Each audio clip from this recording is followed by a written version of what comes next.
आज आपण शिकणार आहे डीप ब्रीथिंग योगाज मधला दुसरा प्रकार, ज्याच्यामध्ये 4 स्टेप्स आहेत.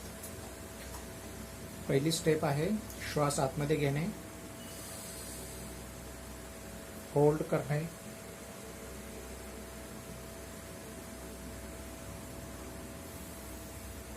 बाहेर सोडणे, पुन्हा होल्ड करणे,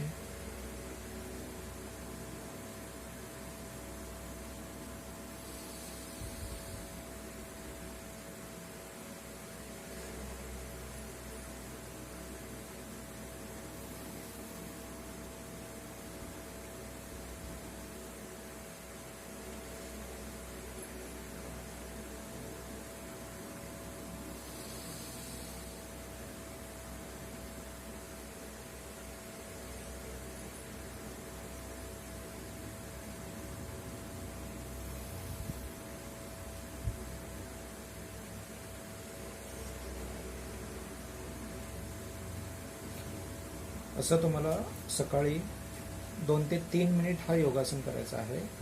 आणि प्रत्येक वेळी श्वास घेतल्यानंतर 10 सेकंद होल्ड करायचा आहे, श्वास सोडल्यानंतर 10 सेकंद होल्ड करायचा आहे. हा योगा हार्टच्या पेशंटने त्यांच्या डॉक्टरांच्या सल्ल्याशिवाय करू नये. ठीक आहे.